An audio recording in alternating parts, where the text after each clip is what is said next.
സാഗരമധ്യത്തിൽ പെട്ടു ഞാൻ ഉഴലുമ്പോൾ, ദുഃഖത്തിൻ സാഗരമധ്യത്തിൽ പെട്ടു ഞാൻ ഉഴലുമ്പോൾ, നൗകയുമായി നാഥ വന്നിടണേ, ഒരു കര നീ എത്തിച്ചിടണമേ. യേശുവേ യേശുവേ യേശുവേ യേശുവേ യേശുവേ കൃപയേകുകിൽ ഈ ജന്മം എത്ര ധന്യമാം. പരിശുദ്ധ പരമ ദിവ്യകാരുണ്യത്തിന് എന്നേരവും ആരാധനയും സ്തുതിയും പുകഴ്ചയും ഉണ്ടായിരിക്കട്ടെ. ദൈവസന്നിധിയിൽ നമുക്ക് എഴുന്നേറ്റ് നിൽക്കാം.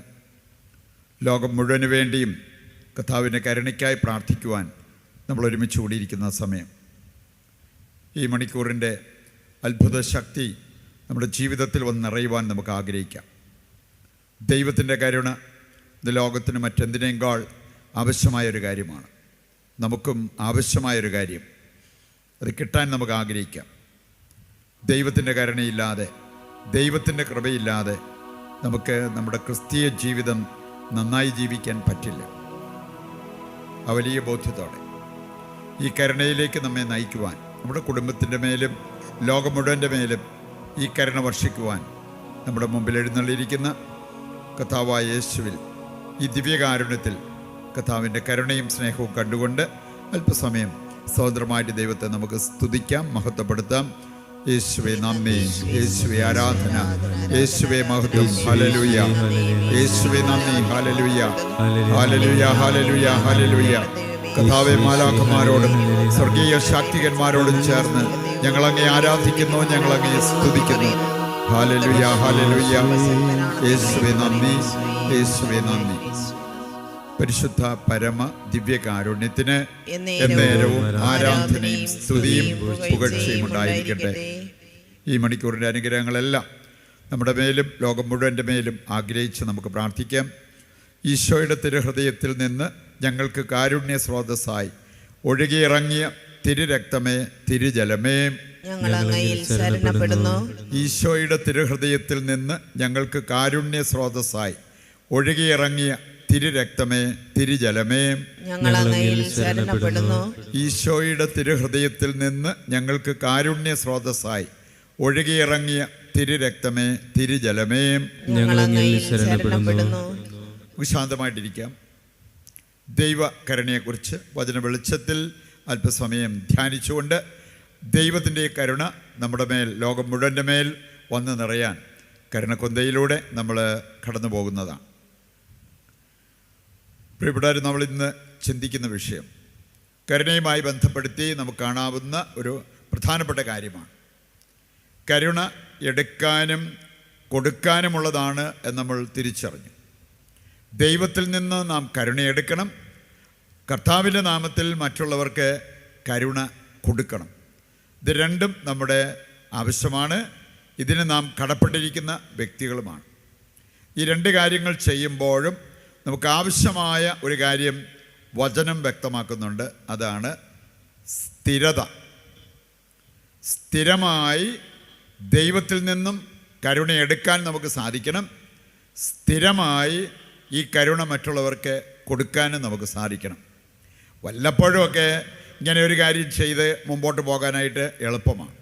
പക്ഷേ ഈ കാര്യത്തിൽ സ്ഥിരത വേണം. ഇത് മാത്രമല്ല, മറ്റു ചില കാര്യങ്ങൾ നമുക്ക് കാണാൻ സാധിക്കും. സ്ഥിരത ഉണ്ടാകണം എന്ന് കർത്താവ് പ്രത്യേകം ആവശ്യപ്പെട്ടിരിക്കുന്ന ചില കാര്യങ്ങൾ. ഇതിലൊന്നാമത്തെ കാര്യമായിട്ട് നമുക്ക് കാണാൻ സാധിക്കുന്നത് സ്നേഹം തന്നെയാണ്. സ്നേഹം നമ്മൾ കാണുന്നുണ്ട്. 1 കൊറിന്തോസ് 14-ാം അധ്യായത്തിൻ്റെ 1-ാമത്തെ വചനം നമ്മെ ഓർമ്മിപ്പിക്കുന്നത് നമ്മുടെ ലക്ഷ്യം സ്നേഹമായിരിക്കണം.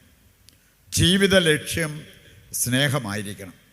അതിന് ഈ സ്നേഹം എടുക്കുന്ന കൊടുക്കുന്ന കാര്യത്തിൽ സ്ഥിരത വളരെ ആവശ്യമാണ് എന്നുള്ളത് കർത്താവ് നമ്മെ ഓർമ്മിപ്പിക്കുന്നുണ്ട്. നമുക്കെടുക്കാവുന്ന ഒരു വചനമാണ് യെശയ്യ 55-ന്റെ 3-ാമത്തെ വചനം. യെശയ്യ 55-ന്റെ 3 കർത്താവ് പറയുന്ന ഒരു കാര്യം, അവിടുന്ന് അരുൾ ചെയ്ത ഒരു കാര്യം, ഞാൻ നിങ്ങളോട് സ്ഥിരമായ സ്നേഹം കാണിക്കും.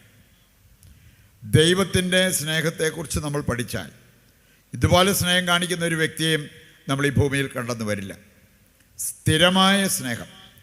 മാതാപിതാക്കളിൽ നിന്നോ മക്കളിൽ നിന്നോ പോലും ചിലപ്പോൾ ഇത് കിട്ടണമെന്നൊന്നുമില്ല. എന്നാൽ കർത്താവ് നമ്മളെ പഠിപ്പിക്കുന്ന ഒരു കാര്യം, ഞാൻ നിങ്ങളോട് കാണിക്കുന്നത് സ്ഥിരമായ സ്നേഹം. യെശയ്യാ 46:3 മുതൽ വായിക്കുമ്പോഴും അവിടെ നമ്മൾ കാണുന്നുണ്ട്, ഇസ്രായേൽ ജനത്തെ വിളിച്ച് ദൈവം പറഞ്ഞ ഒരു കാര്യമാണ്, നീ ഒരു ഗർഭസ്ഥ ശിശുവായിരുന്നപ്പോൾ ഞാൻ നിന്നെ സ്നേഹിച്ചതുപോലെ മറ്റാരെങ്കിലും സ്നേഹിച്ചിട്ടുണ്ടോ? നീ ജനിച്ച് ഒരു കൊച്ചു കുട്ടിയായി വളർന്ന കാലത്തും ഞാൻ സ്നേഹിച്ചതുപോലെ മറ്റാർക്കെങ്കിലും നിന്നെ സ്നേഹിക്കാൻ പറ്റിയിട്ടുണ്ടോ? നിനക്ക് നര ബാധിച്ചാലും നിൻ്റെ വാർദ്ധക്യത്തിലും ഇതേ സ്നേഹം ഞാൻ തുടരും. പറയുന്നുണ്ട്, ഇതുപോലൊരു സ്നേഹം നമ്മളോട് കാണിക്കുന്ന, നമ്മിലേക്ക് എത്തിക്കുന്ന ഒരു വ്യക്തിയെ ഭൂമിയിൽ നമ്മൾ കണ്ടെന്ന് വരില്ല. പറയുന്നുണ്ട്, സ്വർഗസ്ഥനായ പിതാവിൻ്റെ സ്നേഹത്തെക്കുറിച്ച് പറഞ്ഞിരിക്കുകയാണ്, അത് സ്ഥിരമായ സ്നേഹം. എനിക്ക് നിങ്ങളോടുള്ള സ്നേഹം അനന്തമാണ്, വിശ്വസ്തത അചഞ്ചലവുമാണെന്ന് ജെറമ്യ 31:3 നമ്മൾ കാണുന്ന ഒരു കാര്യമാണ്. ഹോസിയയുടെ പുസ്തകം 6:4 എടുക്കുമ്പോൾ ഇതുപോലൊരു സ്നേഹം ഇസ്രായേൽ കാണിക്കാതിരുന്നപ്പോൾ ദൈവം അതിനെ കുറ്റപ്പെടുത്തുന്നത് കാണാൻ പറ്റും.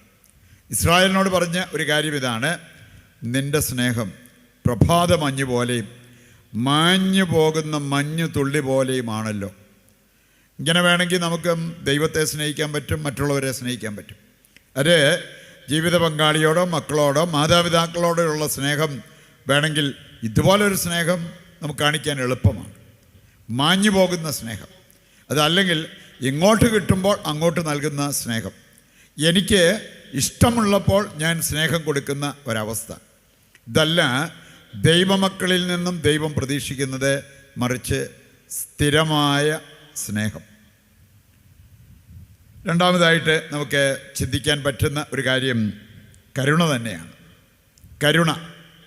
കരുണ എടുക്കുന്നതിലും കരുണ കൊടുക്കുന്നതിലും സ്ഥിരത നമുക്ക് ആവശ്യമാണ്. അത് വളരെ പ്രധാനപ്പെട്ട ഒരു കാര്യമാണെന്ന് ദൈവം നമ്മെ ഓർമ്മിപ്പിക്കുന്നുണ്ട്.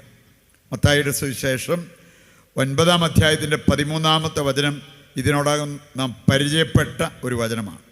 മത്തായി 9:13, ബലിയല്ല കരുണയാണ് ഞാൻ ആഗ്രഹിക്കുന്നത് എന്നതിൻ്റെ അർത്ഥം നീ പഠിക്കുക, അത് നീ ജീവിക്കുക. കരുണയല്ല, ബലിയാണ് ഞാൻ ആഗ്രഹിക്കുന്നത്. നമുക്കറിയാമല്ലോ, ബലി ഒരു ദിവസം നമ്മൾ അർപ്പിച്ചിട്ട് പിന്നെ വെറുതെ ഇരിക്കാൻ പറ്റില്ല. ബലി അനുദിനം നമ്മൾ അർപ്പിക്കുന്ന കാര്യമാണ്. എന്നതുപോലെ തന്നെ കരുണ അനുദിനം നമുക്ക് എടുക്കാനും കൊടുക്കാനും പറ്റണം. അതിനുള്ള ഒരു വിളി സ്വീകരിച്ചവരാണ്, ആ ദൗത്യം ശിരസ വഹിക്കുന്നവരാണ് നമ്മൾ ഓരോരുത്തരും എന്ന കാര്യം നമ്മൾ വിസ്മരിക്കരുത്. നമ്മൾ കാണുന്നുണ്ട്, ഇത് 2 വചനങ്ങൾ എടുക്കുമ്പോൾ ബലിയേക്കാൾ ശ്രേഷ്ഠമെന്ന് ദൈവം പറഞ്ഞിരിക്കുന്ന ചില കാര്യങ്ങൾ. അതിലൊന്നാണ് 1 സാമുവേൽ 15:22 വായിക്കുമ്പോൾ നമ്മൾ കാണുക. അവിടെ പറഞ്ഞിരിക്കുന്നത്, അനുസരണം ബലിയേക്കാൾ ശ്രേഷ്ഠം, മുട്ടാടികളുടെ മേധസ്സിനേക്കാൾ ഉത്കൃഷ്ടം. പറയുന്നുണ്ട്, ബലിയല്ല കരുണയാണ് ദൈവം ആഗ്രഹിക്കുന്നതെന്ന് പറയുമ്പോൾ അവിടെ പ്രധാനപ്പെട്ട ഒരു കാര്യമാണ്, ദൈവത്തെ നമ്മൾ അനുസരിക്കാൻ തയ്യാറാകണം. അനുസരിക്കേണ്ടവരെ അനുസരിക്കാൻ തയ്യാറാകണം. അത് ദൈവം ഇഷ്ടപ്പെടുന്ന ഒരു ബലിയർപ്പണമാണ് എന്ന് നാം തിരിച്ചറിയണം. വീണ്ടും മറ്റൊരു വചനഭാഗം എടുത്തോളം നമുക്ക് കാണാൻ സാധിക്കും. പ്രഭാഷകൻ 35:1 അവിടെ പറയുന്നുണ്ട്, നിയമം പാലിക്കുന്നത് നിരവധി ബലികൾക്ക് തുല്യമാണ്. നിയമം പാലിക്കുന്നത്, കൽപ്പനകൾ പാലിക്കുന്നത്, ദൈവവചനം അനുസരിച്ച് ജീവിക്കുന്നത് നിരവധി ബലിയർപ്പണത്തിന് തുല്യമാണെന്ന് പറയുന്നുണ്ട്. ഇക്കാര്യങ്ങൾ അനുദിനം നമ്മുടെ ജീവിതത്തിൽ വരേണ്ട കാര്യങ്ങളാണ് എന്നുള്ളത് നാം തിരിച്ചറിയണം. മൂന്നാമത്തെ കാര്യമാണ് ക്ഷമ. ക്ഷമ നമുക്കറിയാം എടുക്കാനും കൊടുക്കാനുമുള്ളതാണ്. മാത്രമല്ല ക്ഷമയെടുക്കുന്നതിലും ക്ഷമ കൊടുക്കുന്നതിലും സ്ഥിരത വളരെ വളരെ പ്രധാനപ്പെട്ട ഒരു കാര്യമാണ്. മത്തായി 18:22 വായിച്ചാൽ അവിടെ ഉപയോഗിച്ചിരിക്കുന്ന ഒരു പദപ്രയോഗം നമുക്കറിയാം. 7 അല്ല 770 എന്ന് ഞാൻ നിന്നോട് പറയുന്നു. പത്രോസ് കർത്താവിനോട് ചോദിച്ച ഒരു ചോദ്യമാണ്, എൻ്റെ സഹോദരൻ തെറ്റ് ചെയ്യുമ്പോൾ ഞാൻ എത്ര പ്രാവശ്യം ക്ഷമിക്കണം? 7 പ്രാവശ്യമോ? നീ അത് വളരെ വിശാല ഹൃദയത്തോടുകൂടി പത്രോസ് പറഞ്ഞാണ്. നിയമപ്രകാരം അത്രയൊന്നും വേണ്ട, 3 പ്രാവശ്യം ക്ഷമിച്ചു കഴിഞ്ഞാൽ അത് മതി. പക്ഷെ അവൻ പറഞ്ഞു 7 പ്രാവശ്യം മതിയോ? അതിനും മറുപടിയായിട്ട് യേശു പറഞ്ഞ ഒരു കാര്യമാണ്, 7 എന്നല്ല ഞാൻ പറയുന്നു 770. 770. എൻ്റെ പ്രിയപ്പെട്ടവർ, ഇതിൻ്റെ ശരിക്കുള്ള അർത്ഥം ഇതിന് ലിമിറ്റില്ല, പരിധികളില്ല. 770 എന്ന് പറഞ്ഞാൽ നമുക്ക് ഇത്ര പ്രാവശ്യം ക്ഷമിച്ചിട്ട് പിന്നെ ക്ഷമിക്കാതിരിക്കാൻ പറ്റും എന്നുള്ളത് നമുക്ക് സ്ഥാപിക്കാൻ പറ്റില്ല. പഴയ നിയമത്തെ പൂർത്തീകരിച്ചുകൊണ്ട് കർത്താവ് പുതിയ നിയമത്തിൽ പഠിപ്പിച്ചിരിക്കുന്ന ഒരു കാര്യമാണ് 770. അതുകൊണ്ട് ക്ഷമിക്കുന്ന കാര്യത്തിൽ പരിധി വെക്കാൻ, ലിമിറ്റ് വെക്കാൻ നമുക്ക് സാധ്യമല്ല.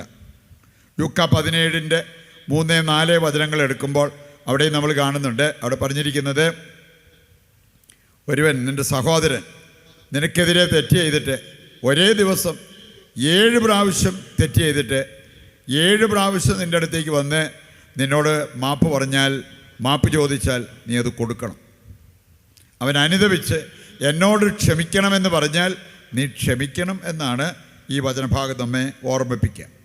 നമുക്കറിയാമല്ലോ, മത്തായി 18:21 മുതൽ വായിക്കുമ്പോൾ അവിടെ ഒരു ഭൃത്യനെക്കുറിച്ചും സഹസേവകനെക്കുറിച്ചുമുള്ള കാര്യങ്ങൾ പറയപ്പെട്ടിട്ടുണ്ട്.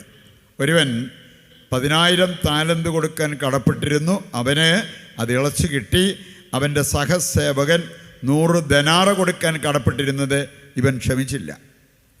അതേക്കുറിച്ച് ഒരു കാൽക്കുലേഷൻ നടത്തി പറഞ്ഞിരിക്കുന്നത്, 10,000 താലന്ത് എന്ന് പറഞ്ഞാൽ നമുക്ക് വേണമെങ്കിൽ ഇങ്ങനെ പറയാം, ഒരു $5 കോടി. അത്രയും ഇളച്ചു കിട്ടിയവനാണ്. 100 താലന്ത് എന്ന് പറഞ്ഞാൽ വെറും $44. അതവന് ഇളച്ചു കൊടുക്കാൻ അവന് പറ്റിയില്ല. അതുകൊണ്ട് പ്രിയപ്പെട്ടവർ, സ്ഥിരമായി ക്ഷമ കിട്ടേണ്ടവരാണ് നമ്മൾ ഓരോരുത്തരും. അതുകൊണ്ട് തന്നെ സ്ഥിരമായിട്ട് നമ്മുടെ സഹോദരങ്ങളോട് ക്ഷമിക്കേണ്ടവരാണ് നാം എന്ന കാര്യം വിസ്മരിക്കാതിരിക്കാം. 4-മത്തെ ഒരു കാര്യമാണ് അനുതാപം. നമുക്കറിയാം, അനുതപിക്കുന്നതിൽ സ്ഥിരത വളരെ പ്രധാനപ്പെട്ട ഒരു കാര്യമാണ്. നമുക്ക് 1 രാജാക്കന്മാർ 21:27 എടുത്താൽ ക്രോധം കരുണയായി മാറുന്ന ഒരു രംഗം കാണാൻ പറ്റും. ആഹാബ് മരിക്കും എന്ന് പറഞ്ഞെങ്കിലും അവൻ അനുതപിച്ചപ്പോൾ കർത്താവ് പറയാണ്, അവൻ മരിക്കണ്ട, അവനോട് ഞാൻ കരുണ കാണിക്കുന്നു, അവൻ്റെ മേൽ അയക്കാനിരുന്ന ശിക്ഷ ഞാൻ മാറ്റിവിടുന്നു. നമ്മൾ യോനാ പ്രവാചകൻ്റെ പുസ്തകം 3-4 അധ്യായങ്ങൾ വായിച്ചാൽ ആ ദേശം കരുണയ്ക്ക് വേണ്ടി കരഞ്ഞു പ്രാർത്ഥിച്ചപ്പോൾ അവരോട് കരുണ കാണിക്കുന്ന ഒരു ദൈവത്തെയാണ് നമ്മളവിടെ കാണുക. അവസാനമായിട്ട് നമുക്ക് കാണാൻ പറ്റും 5-മത്തെ കാര്യം, നന്മ ചെയ്യുന്നതിൽ സ്ഥിരത വളരെ പ്രധാനപ്പെട്ടതാണ്. എപ്പോഴെങ്കിലൊക്കെ അല്ലെങ്കിൽ വല്ലപ്പോഴും ഒരു നന്മ ചെയ്ത് പോകാൻ അത്ര ബുദ്ധിമുട്ടില്ല. പക്ഷെ നമ്മൾ സ്ഥിരമായി നന്മ ചെയ്യാൻ കടപ്പെട്ടിരിക്കുന്നവരാണ്.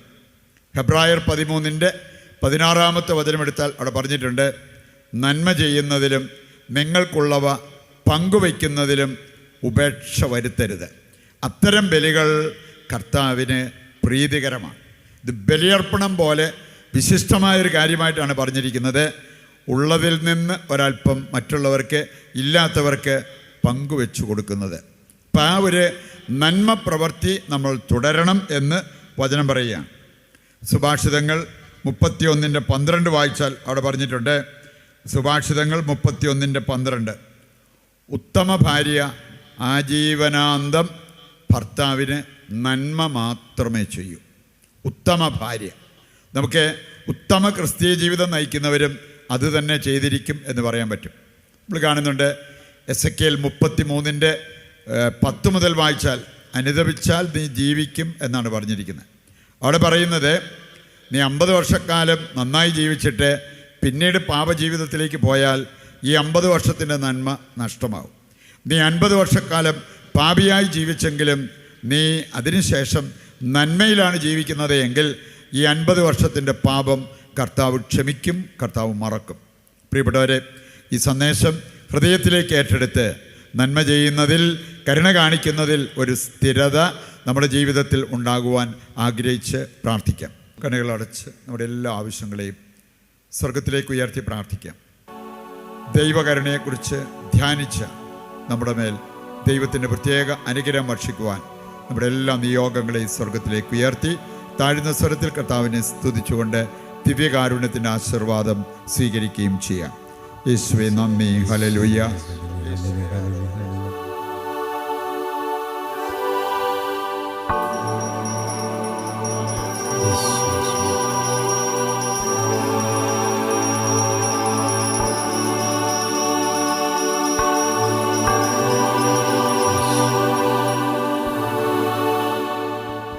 പരിശുദ്ധ പരമമാ ദിവ്യകാരുണ്യമേ,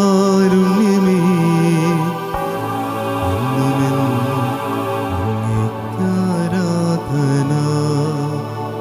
പരിശുദ്ധ പരമമാ ദിവ്യകാരുണ്യമേ, എന്നുമെന്നും ആരാധന. പരിശുദ്ധ പരമമാ ദിവ്യകാരുണ്യമേ,